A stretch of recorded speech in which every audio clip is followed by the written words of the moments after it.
This is Professor Michael Chapman. I'm one of the most experienced IVF doctors in Australia. I believe that an important part that I can contribute is to educate patients in relation to fertility, infertility, and all that involves. These series of podcasts help to educate you. I hope they are helpful to you. If you wish to know more, however, I'm more than happy to have you contact me via email, which is profmchapman@gmail.com, or make an appointment to see me on 9138 4222.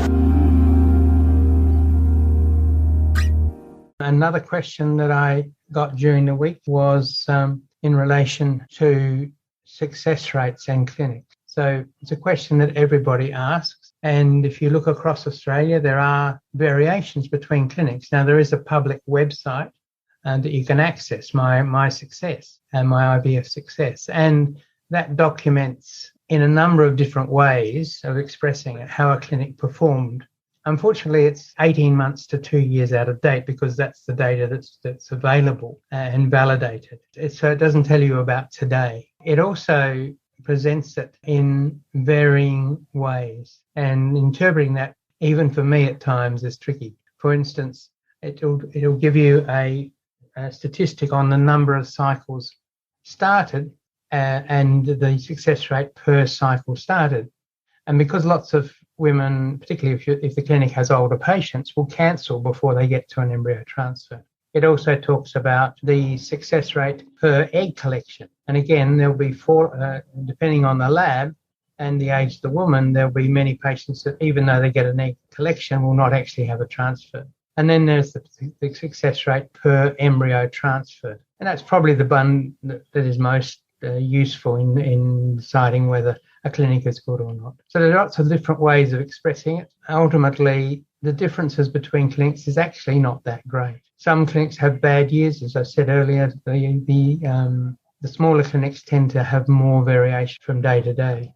I mean, my own clinic at IVF Australia, we in the last 2 years, our success rates varied by 1 or 2% from month to month and from year to year. So it's not a very variable thing depending on the clinic that you go to. The big clinics jump on any problems in the lab very quickly. Yeah, we've got a question from Teresa.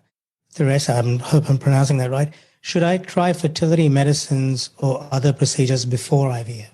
My view, and unfortunately it's not necessarily it is a general view, but there are clinics who will say, when you walk in the front door and you say you're trying to get pregnant, they'll say, let's do IVF.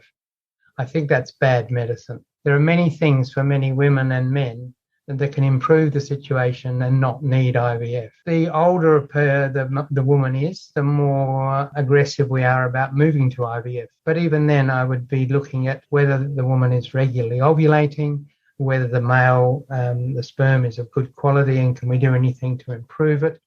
Can we improve lifestyle? In terms of medicines, I always twitch a bit when people talk about medicines, because if you go on the internet, you can find a million different claims about these tablets, these vitamins, these herbs, and they're all, with all due respect, garbage. There's no scientific evidence that anything helps fertility in a nutritional sense other than a good diet, being a good weight, and avoiding cigarettes and alcohol. And all those billions of dollars that fertility patients spend hoping to avoid IVF are really a waste of time, in my view, until I see scientific evidence. My advice, go and see a very good fertility specialist who will tell you what is necessary or not, and whether you need IVF or not. And don't forget that you can access all the previous episodes by going to our website, www.theivfjourney.com, and select IVF Journey podcast from the navigation menu.